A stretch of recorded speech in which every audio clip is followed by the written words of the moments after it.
Emails that are coming in. This is from Jeff. Please ask Nigel Farage, how much is the VW corruption scandal a metaphor for German dominance of the European project? Wow, I think I know which side he's coming from. Well, this club was set up so that the French and Germans could sit round the table, break bread, share wine and trade with each other as a means to stop them bashing hell out of each other, which they've been repeatedly doing for the previous 70 years, and as such was a very good idea. It was a partnership of equals up until about 3 years ago, and France has now just diminished hugely in terms of their influence in the European Union and indeed in the world. And I said last week that Hollande was a pipsqueak relative to Merkel. So yes, the Germans dominate everything. The VW scandal is a part of that, but actually there's a bigger question here. The VW scandal, what it's really about, is our total obsession with carbon dioxide. We are obsessed with carbon dioxide and the emission of carbon dioxide, and it seems to me we focused on that and not on other things that are far more serious pollutants. Lucy, you're the next call after another email. Rachel in Bexley. David Cameron has said we're finally going to hear the terms for what will be his EU reform. What does Nigel Farage think they should be? Well, what they should be is what Dave ought to do, strolling over there without his tie on, looking all terribly laid back and casual, say, sorry chaps, we want a completely different relationship. We do insist that Britain controls its own borders.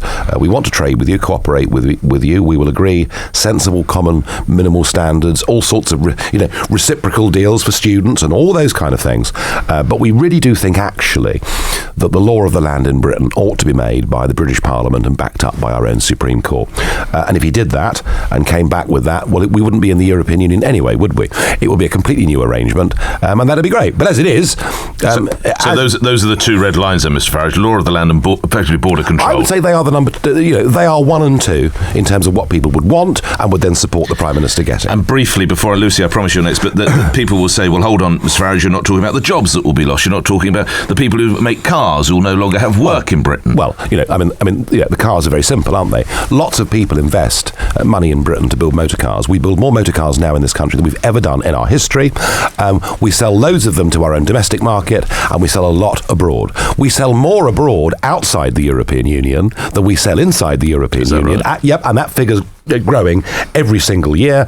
And the boss of Nissan and the boss of these big companies have already said they will go on making cars in Sunderland and elsewhere, regardless whether we're in the European Union or not. And this 40-year lie that unless you're in the European club, you can't do business with each other. I think global markets are beginning to sort of tear that down. And when Sir Hugh Ord, who's the former chief of ACPO, Association Chief Police Officer, says Britain could become effectively a haven for criminals because they'll come rampaging across Europe when we need the EU cooperation with European police forces. Is Sir Hugh right? No, he's wrong. Do you remember you and I discussed that Lithuanian convicted murderer who came? That's right. Who came into Britain? We couldn't stop him coming and murdered a 14-year-old girl in southwest London. Under EU rules, we were not permitted to stop that man from coming into the country. Free of EU rules, we can stop criminals coming into Britain. We can check people that come here on work permits.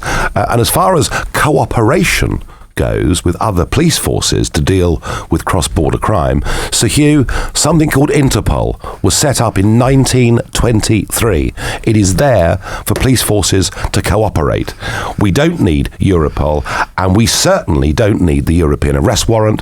And I defended a guy called Andrew Simiu, who was a North London lad, originally a sort of Cypriot family who'd come and settled and were working in North London, and he was under a European arrest warrant without the presentation of a single piece of prima facie evidence or a charge, chucked in to a prison in Greece for over a year and left to languish without facing charge. So people like Sir Hugh Ord ought to recognise that we are the country that actually invented and developed habeas corpus, the presumption of innocence before guilt, and our right to trial by 12 of our peers. And those things must be defended. You didn't frankly have the balls to put country before party.